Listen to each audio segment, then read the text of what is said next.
Bem-vindos a mais um episódio do incrível Postcast! Iluminados pelo Poste, eles dão a sua opinião da política, a economia, da higiene ao bem-estar pessoal. Passo então a apresentar o painel dos mestres disto tudo.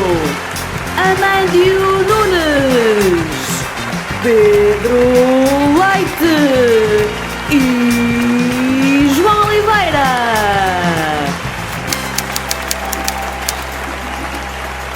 Junta-te a nós enquanto procuramos responder às grandes questões do universo. Que fantástico ambiente! Qual é que era a parte mais difícil? Era controlar o ajudante do Sapinto tinha que saber perceber de futebol, tinha que falar inglês, português e árabe. E ainda perceber de futebol. Quer dizer, era mais difícil encontrar e segurá-lo para aturar o Sapinto. E então deram-me esta tarefa. Tu vais contratar, queremos que tu contrates o adjunto do Sapinto, que tem que saber de futebol, tem que falar árabe, tem que falar português e tem que falar inglês. Mas isto é impossível, pode dizer. Eu vou usar um gajo que fala português e inglês ainda é como o outro. Agora árabe e português e inglês.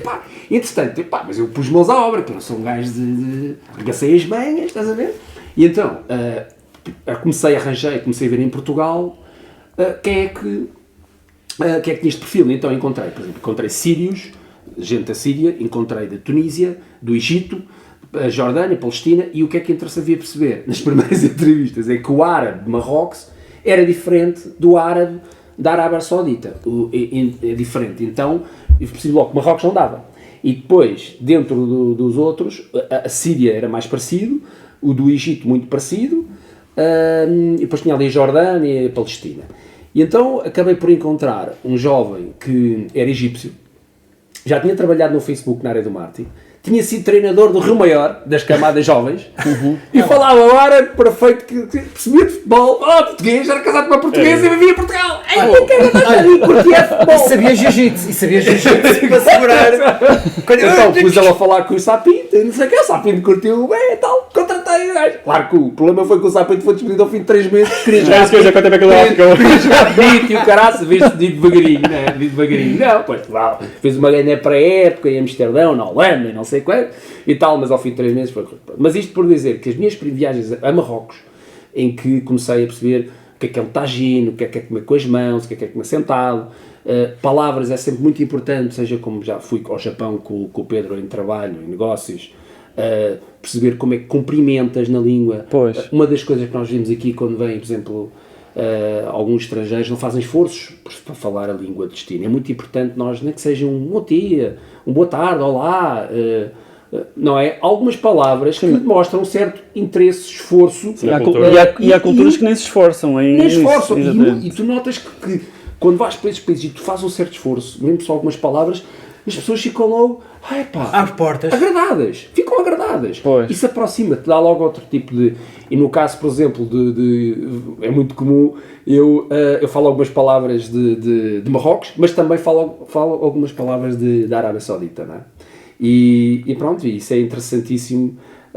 No caso da Arábia, como é que começou? Eu... um dia vi, quando estávamos na Troika, em plena Troika, né? Estamos em plena Troika, crise, montes de gente a querer ir para fora. E eu já andava na área dos recursos humanos e de repente tive uma ideia, que foi, por que não ajudar esta malta a ir para países que tenham necessidade e que pagam muito bem? E percebi que na Arábia Saudita era dos países que pagava melhor do mundo na área da saúde, tinha uma estratégia extraordinária de desenvolvimento de hospitais modernos e de recursos humanos altamente qualificados, isento de impostos. E então comecei a tentar convencer hospitais privados e públicos da Arábia Saudita a me contratarem para eu fazer a ponte e recrutar, fazer uma headhunting de médicos e enfermeiros. Olha, e como é que as tuas viagens anteriores, não é, que tu foste fazendo, te ajudaram a fazer a ponte? Ora, aí está. Porque o André? Exatamente. Todas essas viagens que eu fiz ao longo da vida, em especial também em Marrocos, que não deixa de ser um país muçulmano, não é? Pôs mais à vontade para lidar com árabes. Aliás, o meu pai é da zona do norte, mas a minha mãe é algarvia, nós dos algarvios já tem uma certa descendência árabe. Eu acho que nós temos realmente os árabes tiveram 1000 anos, cerca de 1000 anos aqui, não é? E deixaram muitas influências culturais e linguísticas e gastronómicas, etc. E eu acho que dos países da Europa, juntamente com o sul de Espanha, são aqueles que se calhar até estão mais próximos. Aliás, Lisboa é a capital mais próxima do mundo árabe, porque se fizeres uma linha reta até Rabat, é a capital mais... Eu por acaso achava que já fazia parte do mundo árabe. Eu sempre disse que nós temos uma costela, todos têm uma costela árabe também, não é? E acho que isso te ajudou? Ajudou bastante. E, entretanto, quando eu comecei, eu não tinha cliente nenhum, foi simplesmente mandar tiros, tipo chegar ao LinkedIn e começar a mandar convites para CEOs e diretores clínicos e administradores e tal, e mandar mensagens e uma carta de apresentação. Fiz uma carta de apresentação em árabe, e em inglês, ok? Mesmo na língua, que é muito importante, lá está, para chegar. Claro, mesmo. exatamente. E depois pedi ajuda também, só mais no sentido de obter informação qual é que eram os principais hospitais. Contactei a Embaixada da Arábia Saudita em Lisboa, que me deu uma listagem, olha, sou este aqui, pronto. E eu comecei tal, até que houve um que me retornou.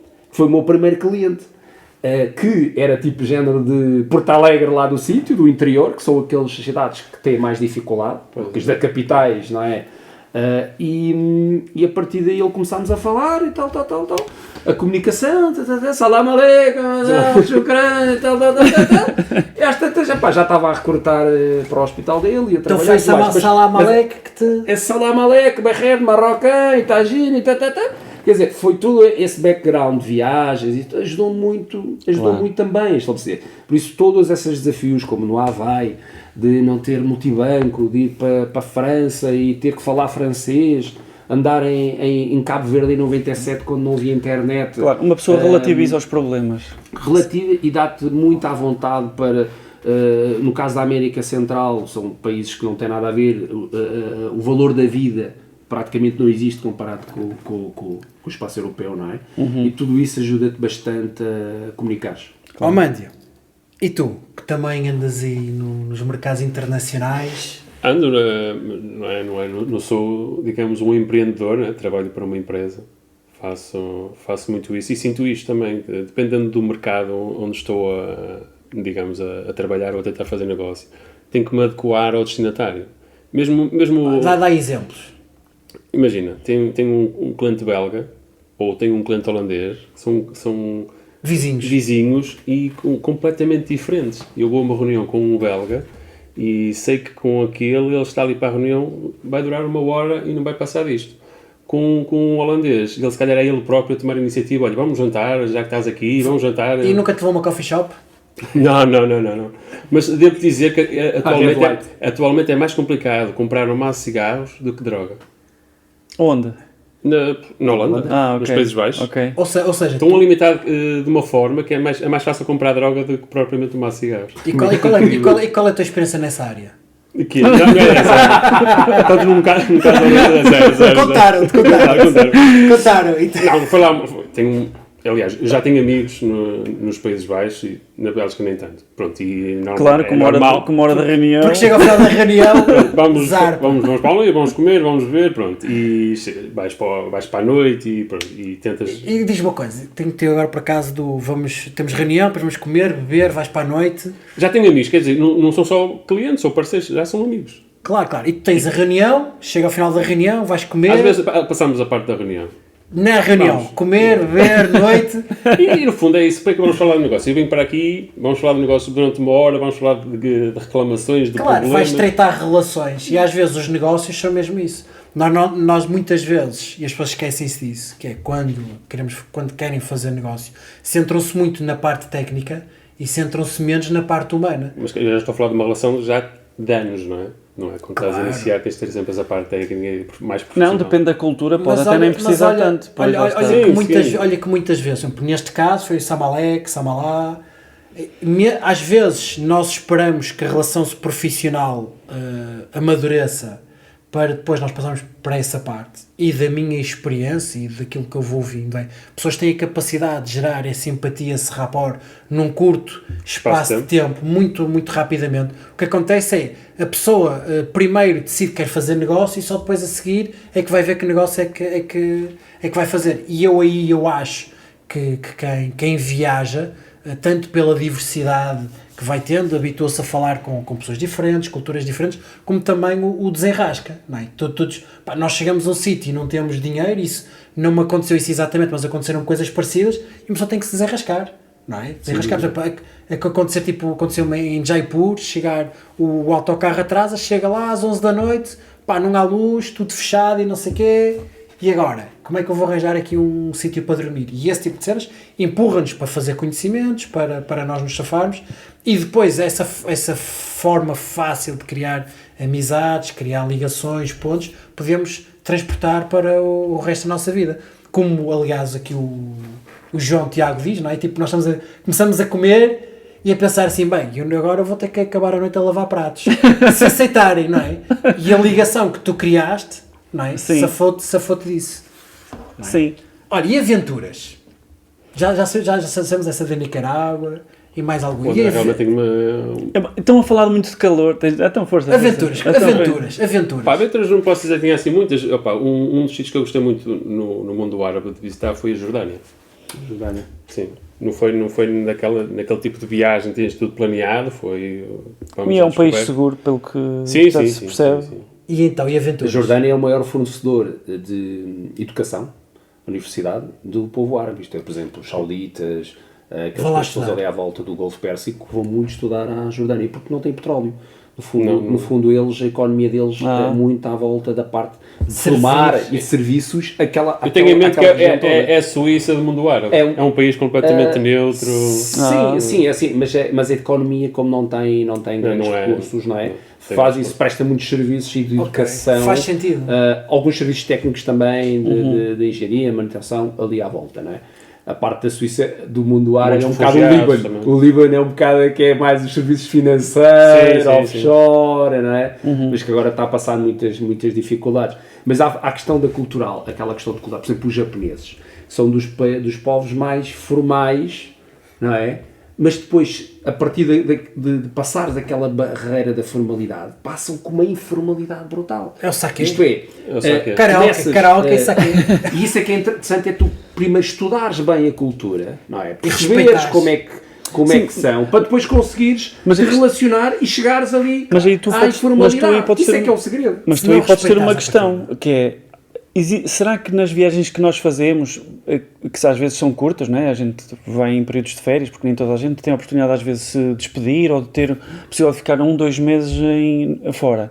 Será que às vezes 5 dias, 7 dias, 10 dias chegam para conhecer um povo? Porque nesse caso poderias ter dificuldade em conhecer o povo japonês. Tem que ser muito intenso. Quando fui ao Japão, eu fiz um primeiro curso de iniciação à língua e à cultura japonesa, não só língua, mas também à cultura, durante 2 meses, sensivelmente, em que aprenderam a cumprimentar. Eu consigo dizer, eu chamo André, sou português, muito prazer, e é uma língua muito difícil, mas aquelas coisas básicas, isso faz toda a diferença. Mas como é que, por se agradeces a arigato, já estás bem, porque é uma palavra derivada do português. O cartão de visita, eles dizem que não. Tem que ser com as duas mãos. Mas é fixe, toda essa formalidade, se não respeitares, estás lixado, estás logo riscado. Quando eles veem que tu cumpres realmente com aquela formalidade, como é que entregas o cartão, cumprimentar, muito prazer. Pois, eles percebem que és boa gente, quase como boa isso. Gente. E quando começas a passar e vais depois para a parte dos karaokes, beça aqui, tens um amigo para a vida, a partir daí... É só fazer negócio. E isso é que esses segredos. Os portugueses, seja no Japão, seja na América, seja no Brasil, seja na África. Já vais para a África, já é completamente diferente. Mas vais comer moambada, ou calulu, ou fungi, ou mandioca. Os portugueses que conseguem criar boas relações no Japão, acabou. A partir daí tem a vida feita. Porque eles depois são muito leais, são extremamente leais. Porque nem toda a gente percebe a cultura japonesa. Só para terem uma ideia, eu quando fiz o meu curso de japonês, estava lá um rapaz que negociava mármores e granitos e pedra, ok? E então ele praticamente, a família dele, que era ali da zona de Perpinheiro, ali na zona centro, ali de norte de Sintra, só praticamente trabalhava para o Japão. Há 40 anos. Porque era o quê? Tinha sido o avô dele, conseguiu ganhar um cliente, que era um cliente grande, que fornecia construtores civis no Japão e por aí fora, e passou dele para o filho e do filho para o neto. 40 anos nisto. 40 anos a fornecer pedra, estás a ver, e a pagar bem, porque ele ganhou aquela confiança. Estás a ver? Essas relações. Partiu pedra no início Partiu pedra no início. e com 40 anos. Exatamente. E sabes que às vezes isso está 40 anos nisto, muitas vezes é por mérito. 40 anos disto de mérito, não é?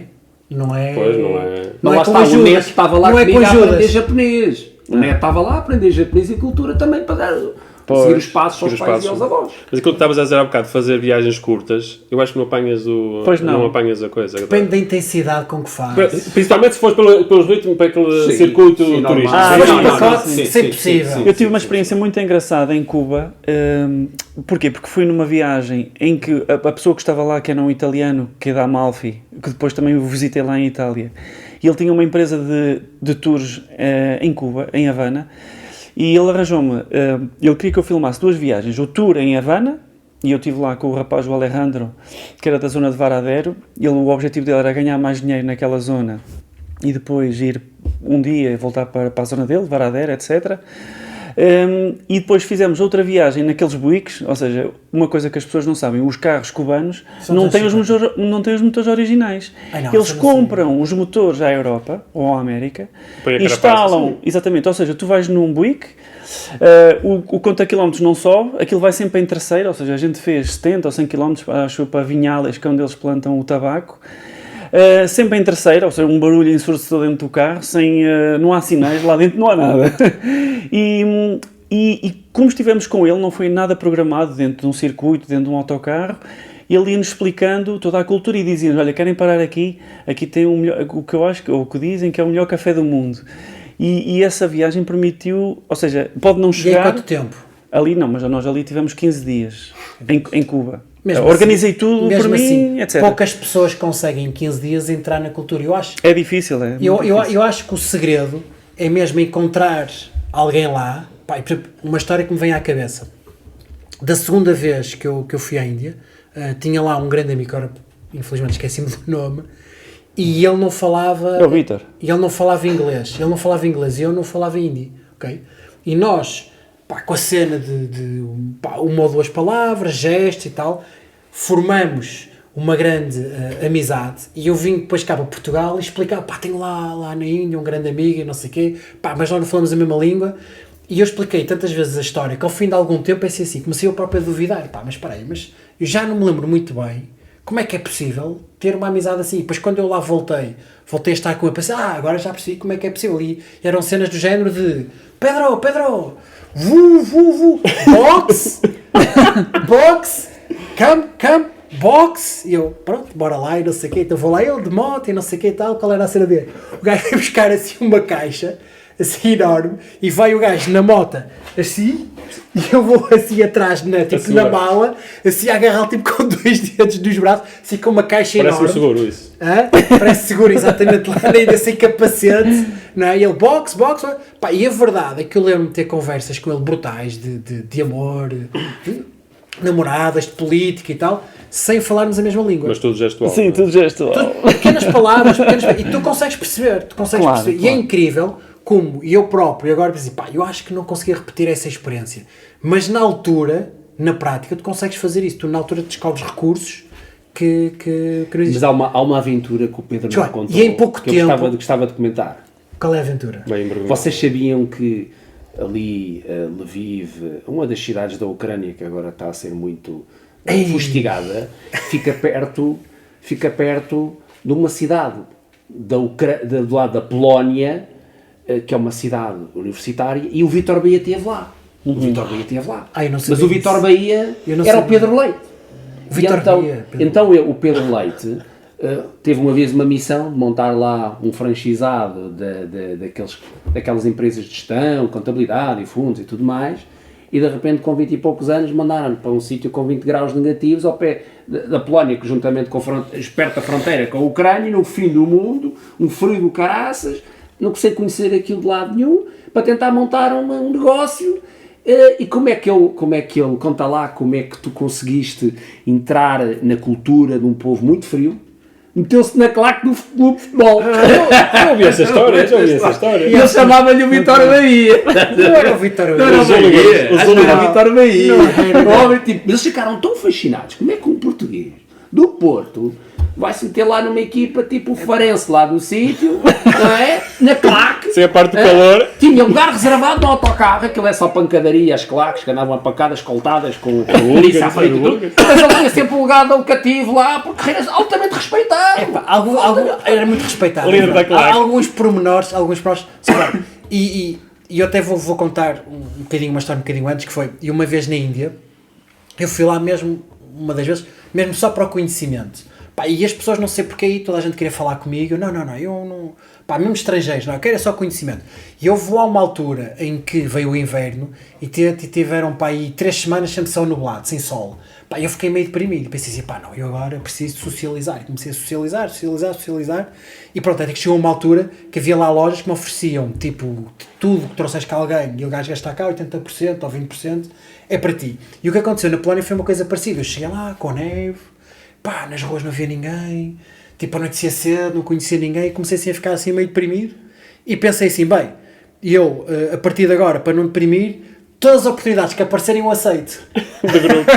E tudo o que disserem que eu posso ir, pá, eu vou. E pá, então, lá um colega de trabalho disse, pá, aqui o futebol há um grande problema do oliganismo, é muito perigoso, e não sei o quê, e nós temos uma grande rivalidade com Cracóvia e tal, e não sei o quê, vai ver um jogo e tal. Pensei assim, olha, eu vou ver esse jogo. Vou lá ver esse jogo. Então, tipo, aí às 5 da manhã, ou às 6 da manhã, de noite, vou para a estação de comboios e não sei o quê, onde ia haver onde se reuniam os adeptos, e eu achava que era uma coisa minimamente normal, não é? Então cheguei lá e tal, não falava a língua, sem olhar, entrei para o comboio, sem bilhete e não sei o quê, e de repente falam comigo, olha, mas quem é que tu és?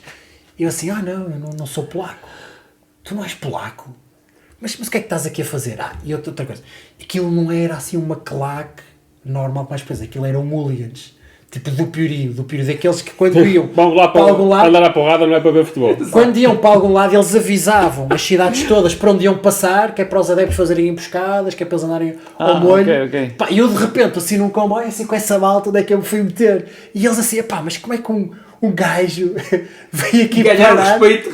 Veio aqui parar e não sei o que tal. Pá, e aquilo começou assim a gerar um sururu. Pá, de repente, vem um dos líderes da claque lá falar comigo. Então, quem é o gajo do Porto? FC Porto, não sei o quê. E o pessoal assim, olha aí este. E o gajo não falava inglês. Pá, não acredito e não sei o quê. Diz para ele dizerem qualquer coisa. E eles, olha, eles não acreditam que tu és português, meu tipo, prova lá que és português.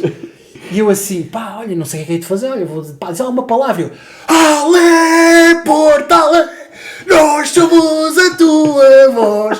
Pá, o silêncio, tudo a olhar para mim. Quando eu termino, começa tudo. Pegaram em mim, levaram para o sítio onde estavam sentados lá os líderes da claque, tudo a beber vodka. E o gajo, bem, lá, o que é isto? Ele, vodka, police vodka. Eu na altura nem bebia álcool, olha, siga, pumba.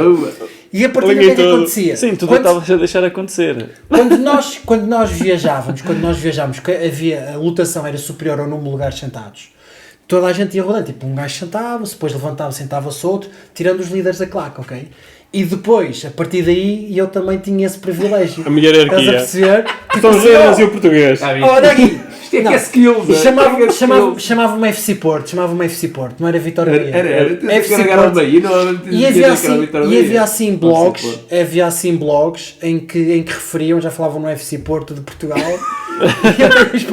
E tenho umas fotografias em alguns jogos em que eles tapavam os olhos das pessoas para não serem identificados, em que eles próprios tiravam e publicavam em sites, tapavam os olhos e realmente eu estava lá. No meu segundo jogo, chamou-me a pular, e aquilo, as partidas, as chegadas eram filmadas, e também durante os estados, era filmado pela polícia, depois devia ser analisado no meu segundo jogo, foi-me chamar, tu aí, anda cá. Anda cá. Eu não sei, nós não te conhecemos, quem é que tu és? De Portugal e não sei o quê. Os gajos de Portugal, Não o que é que acredito, estás aqui a faz tudo. fazer? Não, saquei do cartão de cidadão, os gajos apontaram o nome. Tua informação. E o cartão de cidadão e não sei o quê. Muito provavelmente era se eu fizesse cagada e fosse apanhado a imagem, já tinha sido identificado previamente. Claro, volta. Mas vocês já repararam como é que o futebol pode tanto dividir como unir? E já tive situações de perigo, seja na Indonésia, na parte muçulmana, na altura, quando Timor havia aquele conflito, estás a ver? Seja no Tive terceiro um amigo anel, meu no estado da luz. que teve uma pistola apontada num aeroporto, à cabeça, pela polícia mesmo, na altura quando Portugal estava ali na situação, e nessas situações, muitas vezes, quando metes as variáveis, aquilo que diz os especialistas da comunicação, por várias variáveis na negociação, não é? E tu metes futebol antes, quando era o Luís Figo, ou o Rui Costa, Nuno sim. Gomes e depois mais tarde o Ronaldo, não é?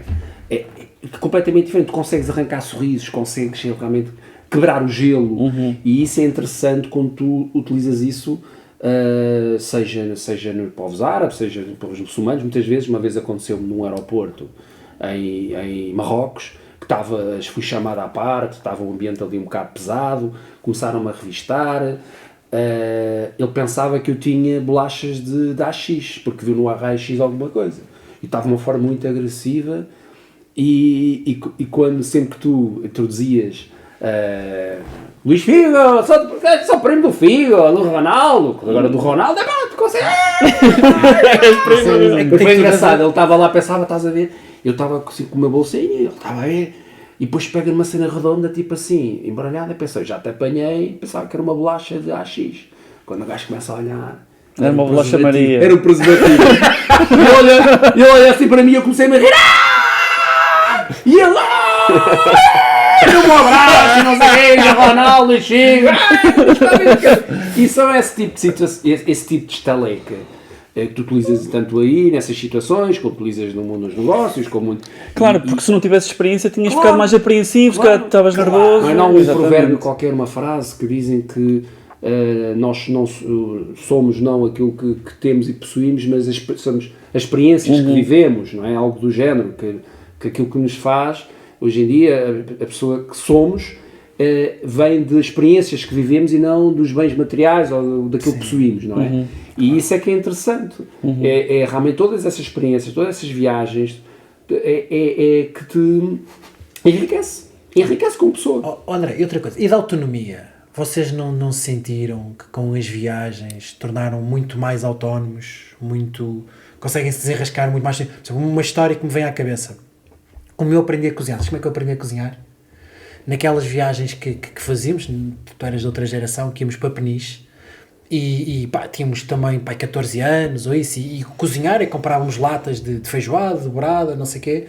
E lembro-me uma vez, ao fim de uma semana, já não me aguentava, tipo, já todo partido, e pensar assim, eu tenho que aprender a cozinhar. E telefonei para a minha mãe, tinha um Credifone, não sei se te lembras daqueles cartões do Credifone, meter no coisa, mãe, olha, eu preciso de aprender a cozinhar, porque já não aguento mais. E ela pelo telefone assim, olha, tu pegas num copo e pões por cada copo de arroz pões 2 de água e não sei o quê. E aprendi a cozinhar aí, e ainda hoje muito do que eu sei cozinhar são variações desse telefonema, e era eu cozinhar para a malta toda, não é? para os amigos todos. Sempre arroz. E o Credifone era aqueles cartões que tu davas para as cabines telefónicas. Sim, que um gajo levava, se tivesse só papel, metia o cartão no coisa e levava para casa.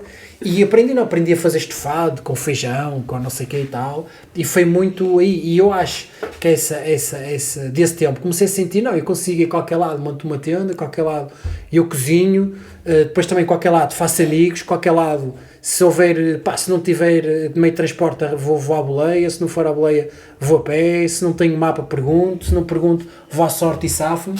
E acho que isso ainda hoje faz até para o empreendedorismo, que é um episódio que nós devemos fazer um dia mais à frente, esse desenrasque, essa confiança, não há desafio suficientemente grande, não há pessoa suficientemente diferente de mim para não haver pontes, que foi muito por aí nas viagens. E vocês? Eu acho que quando comecei a viajar, mesmo em negócios, as minhas primeiras viagens, senti que, basicamente era um inocente, mas com os anos... E o que é que... Coisas simples como... Onde é que cresceste mais? A nível de viagens, cresci muito profissionalmente. Viajar para fora, falar com... Ou seja, se não fosse negócio internacional, se os teus clientes fossem portugueses... Sim, era outro. Não tinha evoluído da forma como evoluí. Hoje, se tivesse que mudar de emprego, iria sempre escolher esta área internacional e não apenas... Okay, já E é não muito chega. mais interessante, Sim, né? sim. Estar sempre com portugueses, não é? Apesar dos portugueses não são todos iguais, mas a lidar com, É mais do mesmo. com povos diferentes, não é? Especialmente Não, é outro quando tens que lidar um país com uma cultura, outro com outra, também sendo aliciante, interessante, não é? Na altura eu lembro que tive que ir também à Suécia, também no fundo abrir o mercado e também Completamente diferente. totalmente diferente. E diz-me uma coisa, e estavas muito atento às suecas ou... Tu és a que lá vai? Eu acho que é mais fama do que outra coisa, não vi assim muita coisa, a sério. Eu acho que é mais fama que outra coisa. Também dizem dos holandeses, também não... Vocês sabiam que na Suécia, em Estocolmo, a maior loja de Zara da Suécia, que é em Estocolmo, tu trabalhas numa cadeia também. Eu trabalho. Mas eles não pagam patrocínio. Não pagam, eles não pagam para falar. Não É para pagar, que a diretora é portuguesa. Sim. Já há alguns anos, bastantes anos. E foram buscar, ela já era aqui diretora aqui em Lisboa, era namorada de um amigo meu, e que tinha competências, e é curioso, é que foram buscar uma portuguesa para Estocolmo, para uma loja de roupa. Os portugueses e está lá, os normalmente. portugueses também têm muitas competências, e voltando aqui à questão do Japão, por exemplo, só uma dificuldade básica, mas que todas essas viagens, por exemplo, quando fui com o Pedro ao Japão, uma das coisas básicas que pareceu logo como desafio foi como é que tu andas lá quando eles quase não falam inglês, falam uma porcentagem muito pequena fala inglês, quando, por exemplo, nos transportes públicos está tudo em japonês e não tens em inglês, como é que, por exemplo, vais numa estação de comboio e tu olhas para lá e está tudo em caracteres japoneses e queres ir para ali, as linhas e tudo aquilo começa logo uma quebra de cabeças, não é? E no início aquilo parecia tipo um pânico, parecia um pavor, deslocaste lá, como é que vai entrar em Tóquio e para a linha amarela, imagina, já em Lisboa, quem não sabe, tens a linha A e a B, e a amarela e a laranja, e vais para aqui, vais para ali, agora imagina o que é tudo em japonês e que ninguém fala inglês, como é que tu te orientas? Mas depois, à medida que fui falando com pessoas e que sabiam, o que é que acontece? Fomos descobrindo que até hoje em dia é muito mais fácil do que era há uns anos, que é tu tens aplicações, por exemplo, que te ajudam a movimentar no metro, no comboio, e começas a ver as ferramentas, estás a ver, que te ajudam, e depois à tarde foi tranquilo. E com os Google Maps, e com ferramentas de comboio, e com aquilo... Claro, isso facilita muito. Mas se não fosse aquela experiência, há muitos anos, quando não havia nada disto, quando não havia internet, não é? Não te aventuravas. Não. Sim, a tecnologia tem tirado um bocadinho essa parte. Esta parte, exatamente, torna as coisas muito mais fáceis do que eram uns anos atrás. Claro que sim. Olha, mais alguma coisa? Não, encerrávamos. Encerrávamos? Era. Então pronto, então nós hoje falamos neste episódio de viagens e do papel que teve no nosso crescimento. Focamos muito tanto em histórias engraçadas, mas simultaneamente com desafios, e como esses desafios nos ajudam a crescer e ajudam-nos a descobrir competências e a desenvolver competências que se calhar sem esses desafios nós não iremos para aí, mas ao mesmo tempo que nos dão um certo prazer, ou seja, quando nós saímos da nossa zona de conforto, quando nós vamos para o desconhecido, aí sim nós sentimos mais vivos do que quando estamos sempre na mesma rotina, em que é um bocadinho, estamos num estado assim mais letárgico. Não é? Ao mesmo tempo, também falamos um pouco da parte da importância nós somos todos de carne e osso, a língua é diferente, os costumes são diferentes, a cultura é diferente, isso é fascinante, mas todos nós pensamos e sentimos mais ou menos da mesma maneira, e como nós podemos criar pontes com novas culturas, e como os portugueses, talvez por serem tão viajados, conseguem fazer isso, e também como nós depois transportamos isso para a nossa vida profissional. Foi um pouco isso que nós falamos. E como saber... ou como ingressar no liganismo na Polónia. Ingressar no liganismo. Epá, isso é algo E que eu beber não água do gajo. E há mais histórias. Claro, histórias não faltam. Houve mais histórias que ficaram aqui por contar. Ou como sobreviver numa guerra civil. Numa guerra civil na Nicarágua. E pronto, o nosso próximo episódio será sobre empreendedorismo. Será sobre os recursos internos, também muito ligado com esta questão das viagens, recursos internos que as viagens nos dão, e depois a parte do empreendedorismo, os recursos internos que nós temos e que poderemos colocar em novas atividades e que fazem a diferença entre um empreendedor e as pessoas que seguem mais a sua vida tradicional a trabalhar por conta de outrem. Portanto, E ficamos temos que por aqui. agradecer aqui ao nosso convidado, não é? Nosso Nada, convidado. eu é que agradeço. Foi um prazer aqui trocarmos aqui experiências de vida, algumas pessoais, outras profissionais. Relembrar umas E histórias. como não é? lembrarmos algumas histórias, alguns momentos. Algumas eu já não me e- lembrava.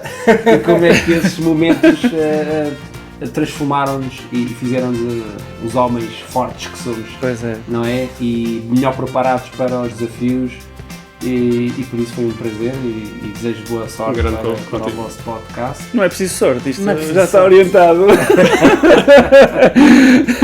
Mas obrigado por tudo e despedimos assim. Sim, É. eu acho que agora ia almoçar. Vamos lá. Vamos almoçar, estar uma Mas- francesinha. Não, mas as figas, não te apetece? Não, As figas com cebolada? Não, um restaurante assim mais culturalmente distante do nosso país. Sim, uma coisa mais exótica. Já que o tema foi viagens, uma coisa mais exótica. Um indiano, um menti. Um membro, pode ser. Pronto, Um vamos lá. cabelo de gambas, Cabelo de gamas. curry Vamos lá. ou chaco pinto. Paga o alemão. Pago o alemão, olha, boa. Hoje pago eu. Hoje pago. Hoje pago eu. É, tá bem. Então pronto, Vá, ficamos por aqui, não Um é? abraço e até à próxima. Até à próxima. Tchau.